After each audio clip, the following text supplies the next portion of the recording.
Hi friends, welcome to NSR creations. ఇంకో అందమైన blouse డిజైన్ని మార్కింగ్ ఏ విధంగా వేసుకోవాలో చూపిస్తాను. మన దగ్గర ఆరీ డిజైన్స్ బుక్స్ రెడీగా ఉన్నాయి. మీకు కావాలని అనుకుంటే స్క్రీన్ పైన కనిపిస్తున్న నెంబర్కి వాట్సాప్ చేయండి. ఇక్కడ నేను ఫస్ట్ పెన్సిల్ డ్రాయింగ్ వేసేసి తర్వాత పర్మనెంట్ మార్కర్తో కాపీ అనేది చేస్తున్నాను. మన దగ్గర మొబైల్లో ఉన్న డిజైన్ని చూసి మనం ఫస్ట్ నెక్ బార్డర్ అనేది డ్రా చేసేసుకోవాలి. సో దాని చుట్టూ మన డిజైన్ని అడ్జస్ట్ చేస్తూ మార్కింగ్ అనేది చేసుకోవాలి. ఈ విధంగా నేనైతే ఫస్ట్ ఒక ఫ్లవర్ని పెన్సిల్ డ్రాయింగ్ అండ్ పర్మనెంట్ మార్కర్తో డ్రాయింగ్ వేశాను. ఇదంతా అంటే రిపీటెడ్ డిజైన్ కాదు, ఓన్లీ ఈ ఫ్లవర్ మాత్రమే రిపీటెడ్ ఉంటుంది. మిగతాదంతా మనం ఫస్ట్ పెన్సిల్ డ్రాయింగ్తో వేసుకుని తర్వాత పర్మనెంట్ మార్కర్తో వేసుకోవాలి.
మధ్యలో ఉన్న డిజైన్ పెన్సిల్తో వేశాను. ఆ ఫ్లవర్ని మళ్ళీ చిన్న పేపర్ మీద నేను కాపీ చేసి సేమ్ ఈ ట్రేసింగ్ పేపర్ కింద పెట్టి ఇక్కడ డ్రాయింగ్ అనేది వేసేసాను.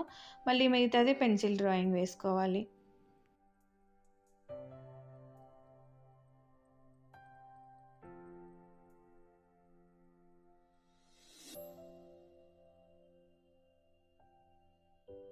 ఇప్పుడు నేను పర్మనెంట్ మార్కర్తో సేమ్ పెన్సిల్ మార్కింగ్ మీద కాపీ అనేది చేస్తున్నాం. ఫస్ట్ టైం మనం పర్మనెంట్ మార్కర్తో వేస్తే డిజైన్ అనేది కరెక్ట్గా రాదు, మళ్ళీ పేపర్స్ కూడా చాలా వేస్ట్ అయిపోతాయి.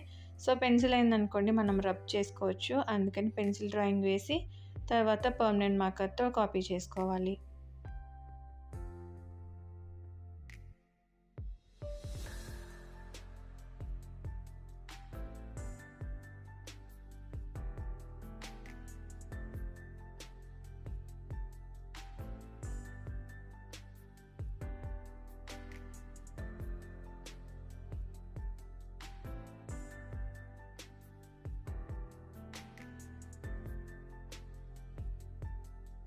ఇలా మొత్తం కాపీ చేసిన తర్వాత అక్కడక్కడ పర్ల్స్ కోసం నేను డాట్స్ అనేవి పెడుతున్నాను.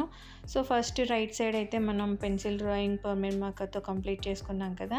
ఈ ఫుల్ డిజైన్ని మనం హోల్డ్ చేసేసి లెఫ్ట్ సైడ్ మనం చేసుకుంటే సరిపోతుంది. దానికన్నా ముందు పెన్సిల్ మార్కింగ్ అంతా రబ్ చేసుకోవాలి. లెఫ్ట్ సైడ్ కాపీ చేసేటప్పుడు కష్టమవుతుంది, అందుకు రబ్ చేసుకొని ఈ విధంగా హోల్డ్ చేసుకొని ఇక్కడ మనం పెన్సిల్తో వేయాల్సిన అవసరం లేదు. నెక్ బార్డర్స్ అనేవి కరెక్ట్గా మ్యాచ్ అయ్యేటట్టు అడ్జస్ట్ చేసి పెట్టుకొని డైరెక్ట్ పర్మనెంట్ మార్కర్తో కాపీ చేసేసుకుంటే సరిపోతుంది.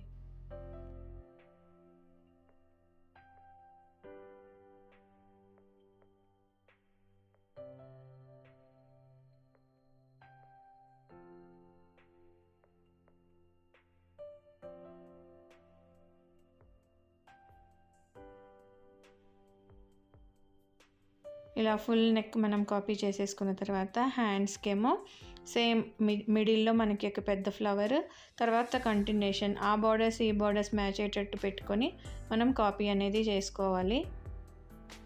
సో రైట్ సైడ్ చేసుకున్న తర్వాత లెఫ్ట్ సైడ్ కూడా కాపీ చేసేసుకుంటే సరిపోతుంది. ఇది 3/4 హ్యాండ్స్ ఆల్ ఓవర్ వర్క్ కోసం అనమాట. ఫస్ట్ బార్డర్ అనేది వేసేసుకున్న తర్వాత లైన్స్ అనేవి డ్రా చేసుకోవాలి.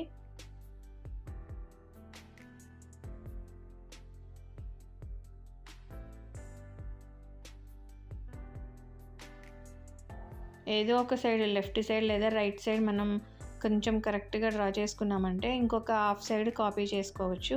ఈ విధంగా నేను లైన్స్ తీసుకొని మధ్యలో అక్కడక్కడ లాంగ్ ఫ్రెంచ్ నాట్స్ కోసం ఈ విధంగా చిన్న బుట్టి ఫ్లవర్ని లైన్స్ మీద డ్రా చేస్తున్నాను.